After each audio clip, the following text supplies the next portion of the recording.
Secretary గారు.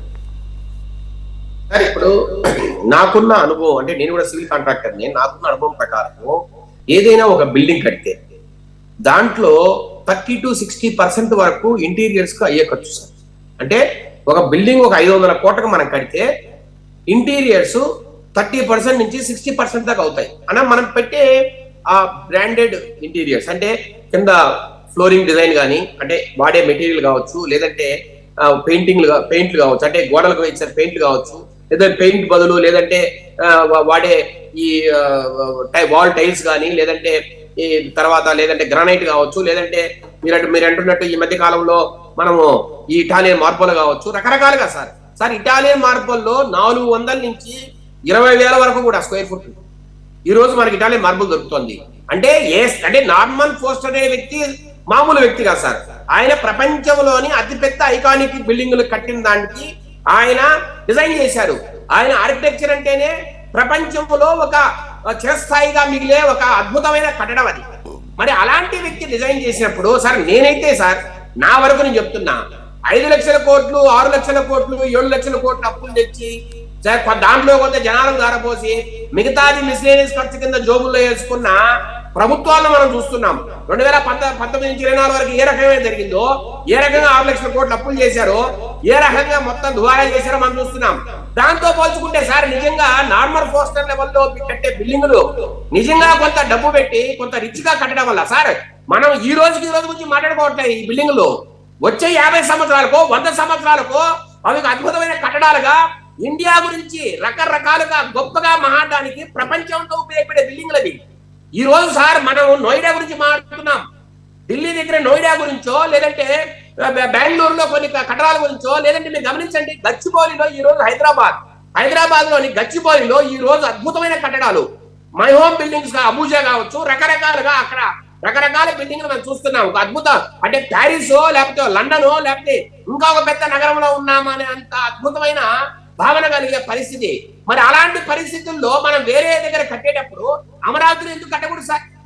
నేనంటున్నా మీరు అప్పులు తెచ్చి మిస్లేనియస్ కింద లక్షలాది కోట్లు నాశనం చేసేటప్పుడు ఇంకొక 10,000 కోట్లు 5,000 కోట్లు ఖర్చులు పెట్టి ఈ బిల్డింగ్లు కడితే తప్పేంటి సార్? నేనంటున్నా సార్ చంద్రబాబు నాయుడు గారు ఏం మాట్లాడే తర్వాత కదా సార్, చంద్రబాబు నాయుడు గారు సరే మనం ఆల్రెడీ 60,000 కోట్లు అప్పులు తెస్తున్నాం, ఇది ఇంకా మీరు చెప్పినట్టు దీంట్లో 20,000 కోట్లకైతే మనం బిల్డింగ్లు కట్టాలా సార్? 60,000 కోట్లు 30% అనే బిల్డింగ్లు ఖర్చు అవుతుంది. దాంట్లో ఆ 20,000 కోట్లకు ఇంటీరియర్స్ ఇంకో 10,000 కోట్లు అవుతాయేమో. మళ్ళీ అప్పు తేవాలంటే ఇబ్బంది పడచ్చు మనము, లేదంటే అప్పు పుట్టకపోవచ్చు, లేదంటే మరి కట్టడానికి ఇబ్బంది పడచ్చు, తిరిగి కట్టడానికి ఇబ్బంది పడచ్చు అని రకరకాల ఆయన భావన ఉండొచ్చు. కానీ నేనంటున్నాను సార్ ఏ అప్పు తేవడమైనా కొత్త ఆంధ్రప్రదేశ్ కి లేదంటే భారతదేశానికి, కానీ సార్ ఇలాంటి బిల్డింగ్లు మళ్ళీ కట్టగలమా మనము? ఈ రోజు దేశంలోనే అత్యున్నతమైన క్యాపిటల్ సిటీ కట్టాలని మనం భావించినప్పుడు ఈ రోజు మనము 10,000 కోట్లు 5,000 కోట్లు ఎక్కువ ఖర్చు అయితే దాని గురించి భయపడేది సార్ అప్పు సార్. నేను అంటున్నా ఈ రోజు 5,000 ఎకరాలు మీరు పక్కన పెట్టారు, అది మీరు కట్టే బిల్డింగులు, మీరు పెట్టే ఇన్ఫ్రాస్ట్రక్చర్, లేదంటే రేపు వచ్చే ప్రైవేట్ ఇన్వెస్ట్మెంట్స్ దీని మీద ఆధారపడి రేపు ఒక్కొక్క ఎకరా 20 కోట్లు 30 కోట్లు అమ్మితే మీరు ఇచ్చే పక్కన పెట్టిన 5,000 ఎకరాలే 1,00,000 కోట్లు అవుతాయిగా. ఈ రోజు మీరు పెట్టే 70,000 కోట్లు 80,000 కోట్లు మీరు అప్పు తెస్తే దానికి వడ్డీతో కలిపి మీరు తిరిగి కట్టలేమా? ఓకే. కాబట్టి సార్ దీని మీద నాకు తెలిసినంత వరకు కొంత లగ్జరీస్ గా ముందుకు పోవడమే మంచిదనేది నా భావన సార్. ఖర్చు ఒక అంశం.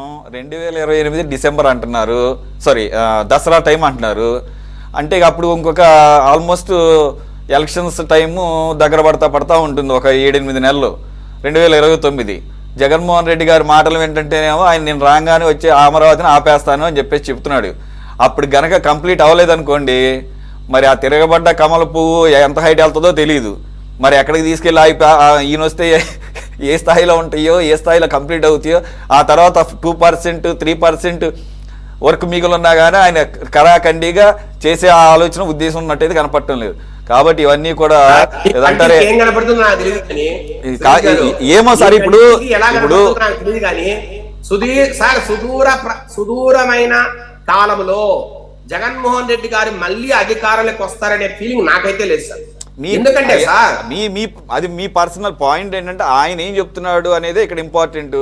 కాబట్టి అది ఏదో అంటారు కదా, అన్నిటినీ తీసుకెళ్ళి ఏదో నీళ్ళల్లో పోసినట్టు సార్, అవుతుందా అని ఒక భయం ఎక్కడైనా కూడా ఉంటుంది. ఏకగ్రీవం జరిగితే, అది సార్, ఎందుకంటే ఎక్కడైనా, సార్, కోటేశ్వరరావు గారు ఇందాక అన్నట్లు సార్, ప్రస్తుతానికి అప్పు అయినా కానీ ఎక్కడైనా అది ఏకగ్రీవం జరిగితే, అది కంప్లీట్ అయ్యి తన అప్పులు తను కనుక తీర్చుకోలేకపోతే ఆ భారం అంతా ఈ రాష్ట్ర ప్రజలు భరించాల్సి ఉంటుంది. కాబట్టి జగన్మోహన్ రెడ్డి గారు కూడా తన పంతాన్ని పక్కన పెట్టి ఈయనకి అమరావతి ఏమన్నా సార్, అమరావతి తమిళనాడులో ఉందా, ఆంధ్రప్రదేశ్ లో ఉందా సార్? అమరావతి ఉండేది ఆంధ్రప్రదేశ్ కదా. ఏం సార్, ఆంధ్రప్రదేశ్ ఒక 20,000 కోట్లు 30,000 కోట్లు అప్పు తెచ్చి అమరావతి మీద పెట్టి రేపు ఆ అప్పు కడితే ఆయనకి తప్పేంటి నచ్చితే సార్? అంటే సార్, మీరు 7,000 కోట్లు అప్పు తేవచ్చు. కంప్లీట్ చేసేద్దాం.